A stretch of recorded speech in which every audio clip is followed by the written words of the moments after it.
world. Yeah, I took 10 of these accidentally. Let me see it. Not even accidentally. I did it on purpose. 1,000 milligrams of THC.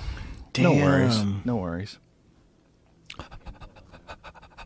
You can go deep. Peppermint spray. It's legit. Some Gives new you shit. minty breath and Yeah, it puts you on smells Pluto. nice. Does. Put you on Pluto. Right there. You would need that for a soccer Slightly companion. above Pluto. It's not a bad idea. Yeah, though. you need it. You can't really just go au natural. You can't. You start freaking out. Even I would do that for a soccer companion. Would you? Yeah, that's a long companion. And there's not a lot of excitement. You like the edibles to go to sleep, right? Yeah. Yeah, a lot of people like those. Well, you know what? Not edibles anymore. The vapor pen to sleep. Oh, really? Edibles were giving me I almost felt like groggy in the morning. Really? Yeah. Huh. Maybe you just went too deep. Maybe. What milligram edibles were you taking? I don't know. Not the Joey Diaz shit. Nobody takes Just literally just one hit from the vapor and I'll sleep like a baby. Yeah, I 'Cause can't do I can't those. shut my mind off. Joey Diaz style ones. Jamie doesn't get affected by them. Jamie, Superpowers. he's got superpowers. It's He's a got some shitty super superpower. resistance. Out of all the It's not a good powers, one to have. What a terrible superpower. Edibles, apparently, and this is not uncommon because Mike Schmidt, who's my guest yesterday, apparently has the same issue. He doesn't, edibles do not affect him. Mike smokes a lot of weed, so maybe that has something to do with it, but Jamie does not get high. But you tried Tums. Someone told you. I ate 3 Tums and then gave it like a half hour to try to set in and then tried a 150 milligram cookie. Where'd you get the idea of Tums? Is that Someone on Twitter? I've Twitter? never heard it. I've asked That's lots some of people pothead before of shit. different potheads, different nutrition. I think I've even asked Rhonda Patrick when she came in one time if she had any idea. You Like, wasted her time. So. we had 5 minutes to kill. God, dog. I figured I'd ask. She was like, what? I know. She might have just said, I have no idea. I don't remember what her answer was. But I've never heard the Tums acid thing with the 11-hydroxy metabolite. as Yes. It's called. It might have a thing. I also asked my dad, who's been eating it for a long time, since the 60s, 70s. Damn, your dad be getting high? Yeah, well. Dad's been going deep. He said it could He be said like from the maybe the genetic Nixon thing. administration. 70s, goddamn. Well, he's a hippie guy. Yeah. But like his sister, who'd be my aunt, also doesn't have any reaction to it. So What a shitty superpower. I don't know if it's a genetic thing. Could be some weird DNA switch that's not on or There's off, no but I have advantage. no idea. My mom and So- my stepdad are in Boulder right now, and they're retired. They're doing the world tour. They're going everywhere. Tight They move. live in Mexico, and they travel all over the place. They're living a beautiful life That's in their cool, retirement. I love it. Anyway, they made my mom wait in the car because my mom didn't have her license on her. She went to a pot store. They went to a pot store together. In Mexico? No, Oh, in in Boulder. Boulder. In Boulder. And my dad went in with my mom, and my mom had to wait in the car. They go, bitch, you got to get out of here. Really? You don't have your ID. What the They're fuck? they're so, even though it's legal, she's in her fucking 60s. And they're like, yeah, no, we don't trust you. Got a wrong and tight shit, man. You never know. Isn't that crazy? Like you don't have your ID. So you got to wait in the car, ma'am. That Never is been in a weird at She's 60. she's a grandma. That is weird at 60. I mean, obviously she's over 21. I've seen him get denied at like a liquor store. I get That is pissed. so That's funny. ridiculous, It's man. so funny. Yeah. I mean, unless you have some crazy disease, it makes you look like a grandma. But even then, if you do, you should let them have their pot and their booze anyway. Can they get shut down, though? Like if someone came and was like, let me see everyone's IDs. Boy, I guess. I mean, I guess you could. But you would have to prove that they weren't the right age. You would have to like be selling someone underage. All my mom would have to do is go to her hotel room and go, hey, fucko. From 69 years old. Also, no cop's going to be like, ma'am, are you sure? Yeah, they're going Sure to as look at fuck her. not 21. Yeah, she's going to go, whoa, I didn't know. Have you been in some of those weed shops in Denver? It's like the iPad store. It's awesome. It's Yeah. ridiculous. I'm a big fan of legalization, obviously. Obviously. Yeah, obviously.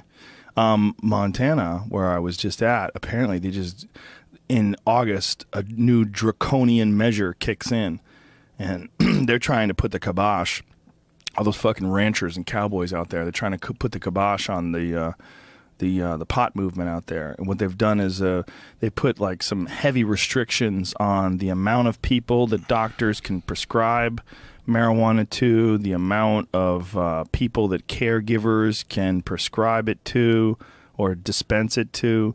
Like if you're a caregiver, you can't just, like in LA, perfect example. I have a license. I go to a store that might serve fucking 1,000 people. Who knows? It might serve more than 1,000. You go in there and there's just tons of people all over the place. Everybody has prescriptions and it doesn't matter. But in Montana, they're making it pretty difficult. You better have a legit reason. Yeah, well, we were staying at this hotel called the Element in Bozeman, and right across the street was this pot shop. And I was looking at it, I was like, perfect, right there. And then I'm like, I wonder what kind of restrictions they have. So then I Googled it, and I'm like, oh boy, it's about to come down on them. Well, but the thing with Montana, didn't Denver set the blueprint? Like people are getting tax rebates. Denver's like, we have too much money. We cannot store it. Just give it to the people. These ranchers, they don't even read in the newspaper. They get smoke signals. They're barely paying attention to what's going on in the rest of the free world. Damn it. I don't know who's doing it. I don't know who's voting. There's just a lot of people that have this idea that pot smokers are dumb and lazy and a problem, and they don't understand. There's a lot of pot smokers like you or like me that work hard as fuck and are just adults. And we want to be able to do whatever the fuck we want to do. Don't go to Venice Beach because that ain't going to help your cause. That's not going to help your cause.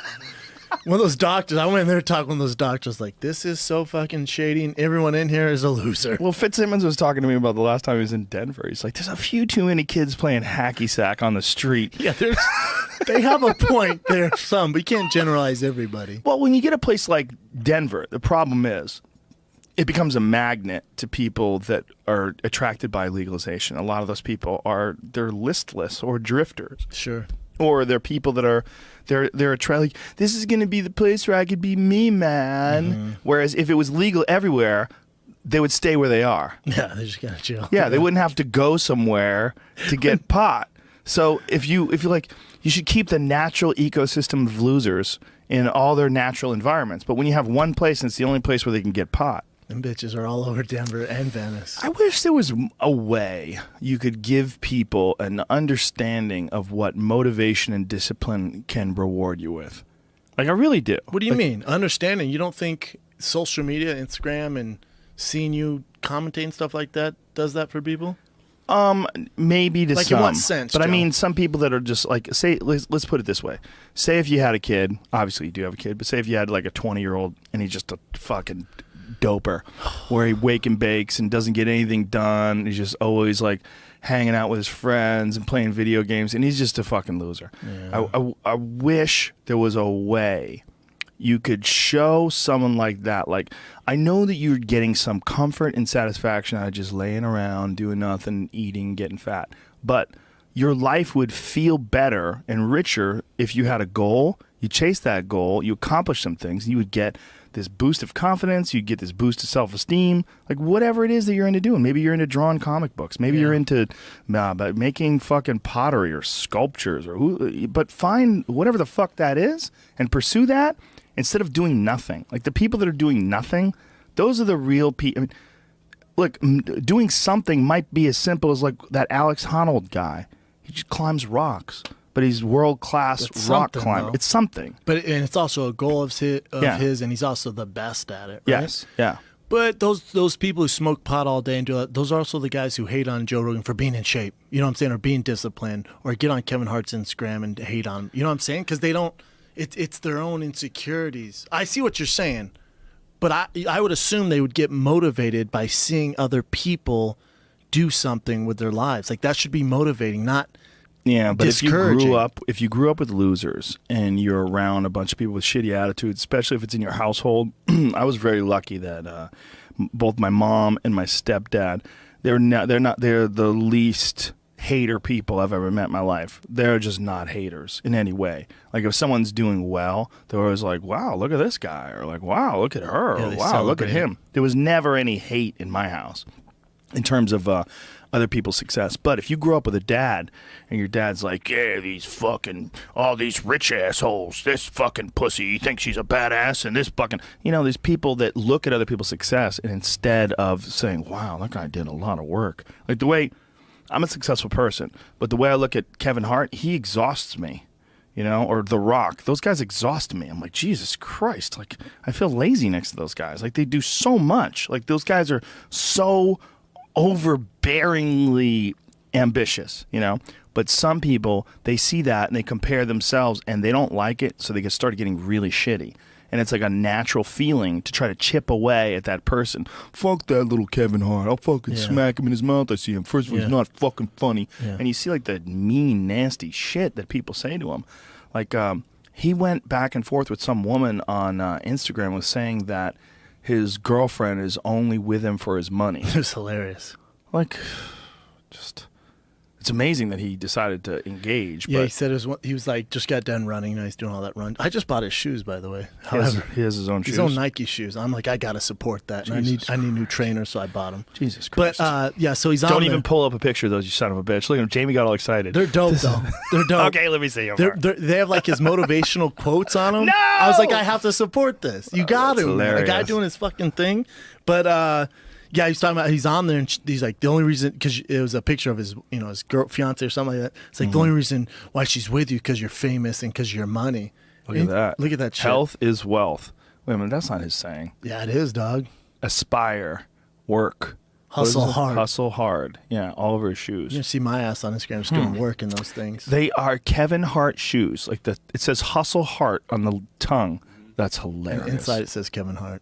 That's hilarious. How can you not appreciate You that? gotta appreciate what he's doing. I mean, all over the fucking shoes. I mean, look, if anybody gets those and it makes them work a little bit harder and they achieve more success because of that, fuck yeah, good for them. Yeah, I just support him. It's legit. Yeah, he's doing box jumps and shit. Look at him there. There He's you created go. this huge movement, man. Any town he goes into, he does all these 5Ks and 10Ks and all that shit. It's pretty cool. He's a smart dude, man. He's smart. He's motivated. He's positive. You gotta love it. I just had a talk with a mutual friend of ours where we were talking about work, and I said it's all relative because you look at I used you, I used a bunch of guys who are in the same field, and it's like you look at the amount of work they're doing compared to what you're doing, and it's just, I mean, work, man. Like I think our definition of work is completely different because I think someone might look at Joe Rogan and say, all right, he sold out this theater, he's doing this UFC thing, but you didn't start there. Like it's overwhelming if you look at the huge picture of the body of work of a guy who's successful, but he started just like you did somewhere, man. Right. But people see that and they just get shut down because it's too much of a hill to climb. They look at it in terms of like, I will never sell out 50,000 people in Philadelphia like Kevin Hart did. So fuck this. Kevin didn't start there though. Yeah. Kevin started just like you did. Yep. Didn't have shit. Yep. He is just a guy that is just on fire with his energy, and it's just his power is just, he's just got a lot of passion and drive, and he just goes. And he reiterates that work ethic, reiterates it all the time. I work hard. You know, you go to his Twitter account, it says like, my name's Kevin Hart and I work hard. Like that's like it's a Hashtag big part, rockstar shit. big part of who he is. So I think, some people just, they don't understand that if you just keep doing that, it does pay off. And so they just get overwhelmed. And again, they start hating. It's hating. Yeah, and like when I was listening to the Joe Schilling podcast, he was talking about he just came off that loss. I meant to reach out. I text you and I meant to call him, but he was focused on it, and he's given that power. It's like, Joe, you're doing great shit, man. Anyone who's doing successful stuff, even though you lost, you're still one of the baddest men on the planet. You mean the hecklers and the haters? Yeah, that stuff. It comes with the territory, man. If you weren't doing shit, they're not going to hate on you. So giving them power and acknowledging that, it's just you're going to deal with that whether you won or lost, man.